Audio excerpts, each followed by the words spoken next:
Code Rousseau Maroc vous présente le cours Permis de conduire catégorie B. Le cours comporte 3 parties complémentaires. La première traite la signalisation réglementaire utile et nécessaire pour conduire. Dans la deuxième, vous aurez des notions sur la conduite et les règles de circulation. Dans la troisième et dernière partie, vous découvrez des notions sur le conducteur, le véhicule et les comportements du circuit qu'il faut adapter.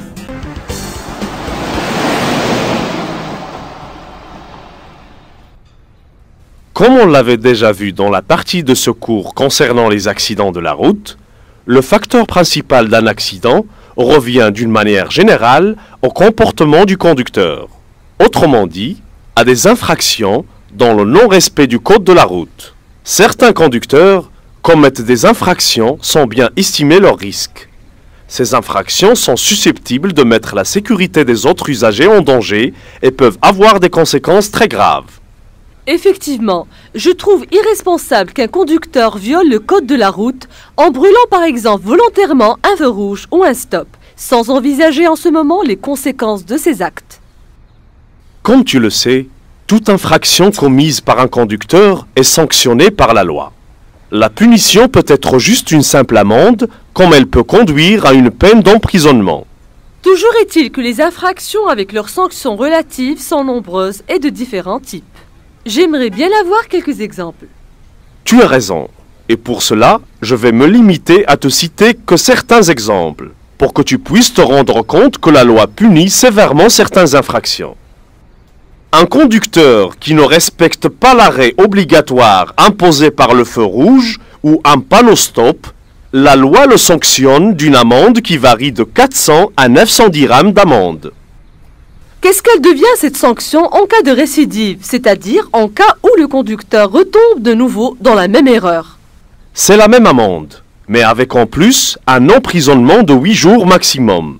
Sinon, l'amende est double, et elle devient de 800 à 1800 dirhams.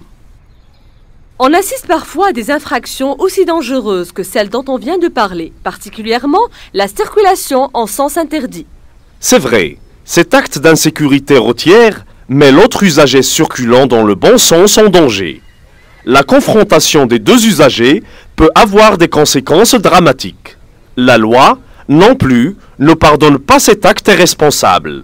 Elle inflige une amende de 400 à 900 dirhams, et en cas de récidive, cette amende est associée à une peine d'emprisonnement de 8 jours maximum en plus.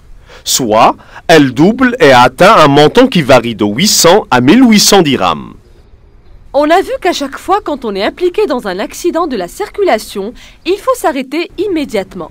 Est-ce que la loi prévoit une sanction dans le cas où le conducteur ne s'arrête pas alors qu'il vient de causer un dommage à un autre usager, par exemple? Le fait de ne pas s'arrêter aussitôt et de ne pas faire connaître son identité constitue un délit de fuite. Et bien sûr, la loi punit sévèrement cet acte aussi. L'amende peut varier de 600 à 6000 dirhams, parfois associée à une peine d'emprisonnement de 11 jours à 6 mois, selon la gravité de l'accident ou du dommage causé.